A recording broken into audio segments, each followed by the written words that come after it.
ছেলের তো পরীক্ষা তোমাদের সবাইকে জানিয়েছি। তো দেখো প্রথমে তো বাইকে যাচ্ছে, আবার দেখো সাইকেলে যাচ্ছে। তো তোমাদেরও কি মনে প্রশ্ন রাখছে যে কি এমন হলো? তো চলো তোমাদের এই মনের প্রশ্নের সমাধান করবো আজকে, তো সঙ্গে থাকো।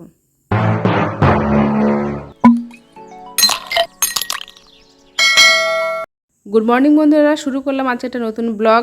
তোমরা কেমন আছো? আমি কিন্তু তোমাদের আশীর্বাদে, ঠাকুরের আশীর্বাদে খুব ভালো রয়েছি, আর আশা করি তোমরাও খুব ভালো রয়েছো। তো যাই হোক, আজকের ভিডিওটা প্রথম থেকে শেষ অবধি দেখো, তাহলেও আশা করি তোমাদেরও খুব ভালো লাগবে। আর দেখো এখন তো ছেলের পরীক্ষা হচ্ছে, তো সেই জন্য ঠিকমতো আমি ভিডিও শেয়ার করতে পারছি না তোমাদের সঙ্গে। তো আজকে একটা ভিডিও নিয়ে চলে এসেছি। তো আজকের ভিডিওতে আবার একটু মানে অসুবিধা হয়েছে, সেটা হচ্ছে মনটা ভীষণ খারাপ। তার কারণ ছেলেকে তোমার দাদাভাই আজকে স্কুলে নিয়ে যাবে, কারণ ও আজকে বহরমপুরে যাবে, ওই জন্য ভাবলো ছেলেকেই নিয়ে যাবে। তো সেই জন্য আমি ভাবলাম যাক আজকে আমার ছুটি, কিন্তু তারপরে আবার গাড়িটা একটু অসুবিধা হওয়াতে ছেলেকে আবার রিটার্ন নিয়ে চলে আসলো। তারপরে আবার দেন সাইকেলে করে নিয়ে গেছে ছেলেকে। তো তার মাঝে আরও অনেক কিছু ঘটে গেছে, সমস্তটা তো তোমাদের অত ভিডিও করে দেখানো সম্ভব নয়। তো সেই জন্য যাই হোক, ঠাকুরের কৃপায়, ভগবানের আশীর্বাদে ঠিক মতন যেতে পেরেছে ছেলে স্কুলে আর কি, ঠিকঠাক পরীক্ষা দিয়ে আসতে পেরেছে। আমাদের একটা পেঁপে গাছ হয়েছিল, সেই পেঁপে গাছটা দেখো হনুতে ভেঙে ফেলেছে কীভাবে। তো যাই হোক, তারপরে তো ছেলেকে স্কুলে পাঠিয়ে রান্নাবান্না শুরু করে দিয়েছি। আর আজকে একটা অন্যরকম একটা টক শাক রান্না করব। তোমরা এই গাছটা চেনো কিনা অবশ্যই আমাকে কমেন্টে জানিও। আমরা কিন্তু এটা ভীষণ পছন্দ করি, নিরামিষের দিনে তো বেশি আমি এই টক শাকটা রান্না করি, কারণ এই শাকটা রান্না করলে এটা দিয়ে আমার এক থালা ভাত খাওয়া হয়ে যায়, বেশ একদম ঝাল ঝাল করে ভাতটা মাখি দিয়ে অসাধারণ লাগে খেতে। তো যাই হোক, তোমার দাদাভাই তো তারপর দেখো যেহেতু বহরমপুরে আজকে যাবে, তো সেই জন্য ও বলছে আজকে তো সকালে আমার রুটি করা হয়নি, আজকে ভাতই করে নিয়েছিলাম। তো ডিমের অমলেট করে আলু দিয়ে ঝোল করেছিলাম, আর তার সঙ্গে ভাত করেছি। আর তো সেটাই এখন ছেলে খেয়ে স্কুলে যাবে, তোমার দাদাভাইও হালকা একটু খেলো, কারণ ও তো সকালবেলা রুটি খায়, ভাত খেতে একদমই পছন্দ করে না। তো তারপরে দেখো আমি এখন মাছটা কেটে নিচ্ছি, কারণ মাছটা না কাটলে মাছটা নরম হয়ে যাবে। অনেক সকালে তোমার দাদাভাই নিয়ে এসছে বাজার থেকে। তো এদিকে দেখো ছেলে একদম রেডি স্কুলে যাওয়ার জন্য। আর যেহেতু তোমার দাদাভাই নিয়ে যাবে, সেই জন্য একটু দেরি দেরি করে বেরোচ্ছে, 11টা থেকে পরীক্ষা, ওই জন্য 10টা পরপরই আর কি ঘর থেকে বেরোচ্ছে। তো যাই হোক, এখন দেখো ছেলে একদম রেডি, যে বেরোচ্ছে, যেটা বলছিলাম আমি তোমাদেরকে, যে গাড়িটা একটু প্রবলেম হতে ছেলে আবার ঘুরে এসে তোমার দাদাভাই আবার নিয়ে গেল ছেলেকে সাইকেলে করে। তো দেন পরীক্ষাটা খুব সুন্দর যাক হয়েছে আর কি, ঠাকুরের মানে কৃপায় কোনো অসুবিধা তেমন হয়নি। তো তারপরে সারাদিনের আমি রান্নাবান্না করব। ছেলেকে নিয়ে তোমাদের সঙ্গে একটু শেয়ার করি, ছোটোবেলা থেকেই খুব স্ট্রাগল করতে হয়েছে। ছেলে আগে বহরমপুর চুয়াপুর স্কুলে পড়তো, তো সেখানে সকালবেলায় নিয়ে যেতাম, খুব ভোরে উঠে সকালে স্নান পুজো করে ছেলেকে নিয়ে যেতাম। তো সেখানে বসে থেকে ছেলের ছুটি হতো, তারপরে নিয়ে চলে আসতাম, তাও আমি সাইকেল চালিয়ে যেতাম, প্রায় আধ ঘন্টার রাস্তা। তো যাই হোক, এইভাবে ছেলেকে তো ছোটো থেকে বড় করা হয়েছে। এখন আবার বহরমপুর স্কুলে আবার দিয়েছি, তো সেখানেও সে সাইকেলে করে আমাকে নিয়ে যেতে হয়, তারপরে গাড়িতে তুলে দিয়ে আমি বাড়ি আসি। তো এইভাবেই চলছে এই জার্নি। তো এখন দেখো আজকে সকালে কিছু আমার খাওয়া হয়নি, কারণ মনটা একটু খারাপ হয়েছিল, ভেবেছিলাম যে কিছুই খাবো না। তো কিছু না খেলে তো হবে না, তো সেই জন্য দেখো একটু জলমুড়ি খেয়ে নিচ্ছি। আর এই জলমুড়িটা কিন্তু আমি যখন ছেলেকে স্কুলে নিয়ে যেতাম, ছোটোবেলায় ছেলে যখন নার্সারিতে পড়তো, তখন কিন্তু এই জলমুড়ি নিয়ে ওখানেও যেতাম, তাই অনেক দিন পর এরকম জলমুড়ি খাচ্ছি। তো সেই পুরনো কথাগুলো আজকে খুব মনে পড়ে যাচ্ছে। তো এদিকে দেখো মাছটা আমার পুরোপুরি ভাজা হয়ে গেছে, আর আজকে মাছের ঝোলটা কিন্তু একটু অন্যরকম করে রান্না করব। তো ভেবেছিলাম সেটাও তোমাদের সঙ্গে শেয়ার করব। তো তারপরে বাড়িতে একটা মানে পাশের বাড়ি থেকে একটা বউ এসছে, তার সাথে কথা বলতে বলতে আর তোমাদের সঙ্গে বাকিটা শেয়ার করা হয়নি। শুধু এই মাছের মানে ঝোলে আলু দেওয়া, এটা আর আমরা কিন্তু 2 ফোড়নে রান্না করি। তোমরা দেখতেই পেয়েছো, প্রথমে আলু ভেজে জল ঢেলে দিয়েছি, আর এখন কিন্তু মাছটা দিয়ে সামান্য একটু ফুটে যাবে, তারপরে নামিয়ে দেন এটাকে সম্বারা দেব। তো এভাবেই আমি বেশিরভাগই 2 ফোড়নে রান্না করি। তোমরা কিভাবে রান্না করো অবশ্যই কমেন্টে জানিও। আর এভাবে আমার মনে হয় 2 ফোড়নে রান্না করলে খাবারটা আরও বেশি টেস্টি হয়।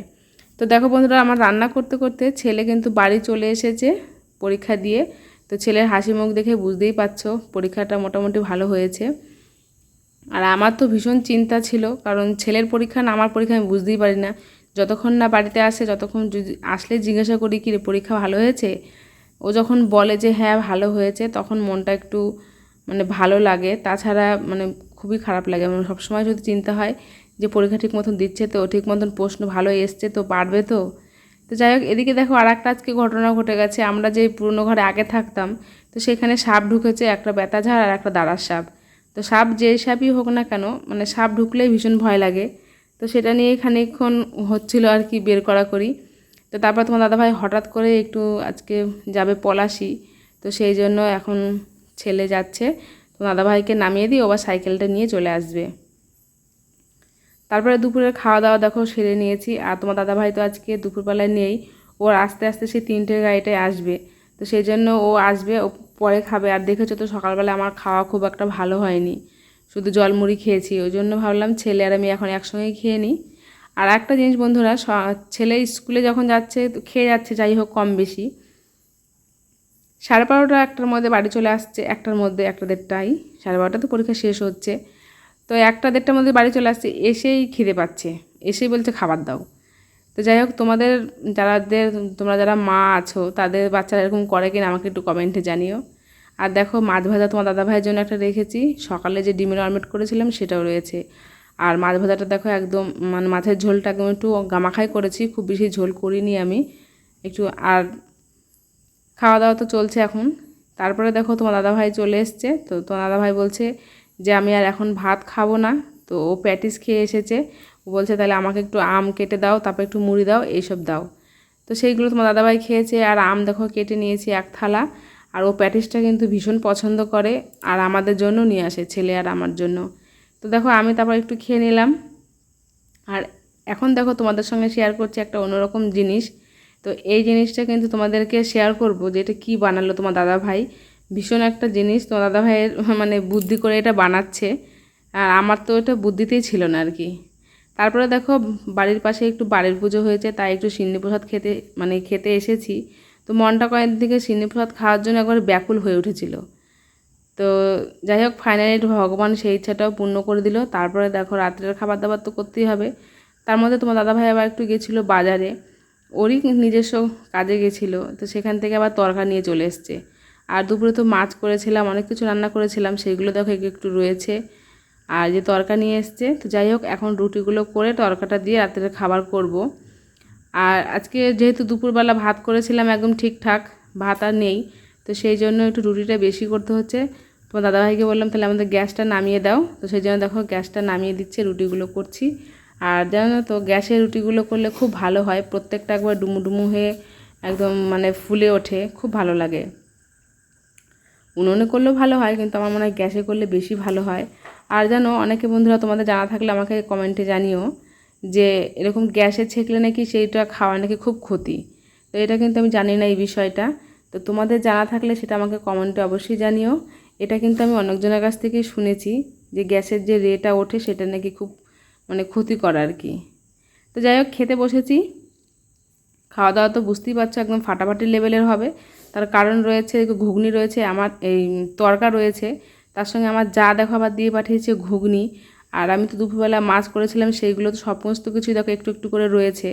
তো ওই জন্য রাত্রের খাওয়াটা এত ভাবি যে খুব হালকা করে করব, কিন্তু রাত্রের খাওয়াটাই আমাদের ভারী হয়ে যায়, জানি না কী কারণে হয়ে যায়। কিন্তু ওটাই আমি দেখেছি, যত ভাবি যে না রাত্রে খুব হালকা খাবো, কারণ সবারই তো আমাদের ভারী ভারী শরীর, তো কিন্তু সেই জিনিসটা হয়ই না, সেই ভারী খাবারই হয়ে যায়। তো যাই হোক বন্ধুরা, চলো আর বেশি বকবক করছি না, অনেকক্ষণ থেকে বকবক শুনছো তোমরা আমার। তো আজকের আমার এই বকবকটা তোমাদের কেমন লাগলো অবশ্যই কমেন্টে জানিও। আর ভালো লাগলে প্রত্যেকটা ভিডিওতে একটা কমেন্ট রেখে যেও, লাইক করে দিয়ে পাশে থেকো। আর যারা নতুন বন্ধু আমার, তারা অবশ্যই কিন্তু আমার চ্যানেলটাকে সাবস্ক্রাইব করে দিও। আর যারা আমার পুরনো বন্ধু, তাদের তো কিছু বলাই নেই, তারা তো অবশ্যই আমাকে সবসময় ফলো করো, আমাকে সাবস্ক্রাইব তো করেই রেখেছো। তো যাই হোক, তোমাদেরকে অসংখ্য ধন্যবাদ। আর ইদানিং দেখো আমি একটা ক্রিম নিয়েছি একটু রাত্রে মাখার জন্য, কারণ এখন তো আমি দেখতেই পাও তোমরা, আমি মানে স্কিনের কোনো কেয়ারই করি না, কিন্তু ইদানিং একটা ক্রিম নিয়েছি, নাইট ক্রিম। তো এটা বেশ ভালোই দেখছি, কয়েকদিন ব্যবহার করছি। তো যদি বেশি ভালো হয় তোমাদের সঙ্গে অবশ্যই পরে শেয়ার করব, কিন্তু আমি বেশ এই 2-3 দিন হলো মাখছি আর কি, এখনও খুব একটা রেজাল্ট পাচ্ছি না। তো যদি ভালো রেজাল্ট হয় সেটাও তোমাদের সঙ্গে পরে একদিন অন্য কোনো একটা ভিডিওতে শেয়ার করব আমি।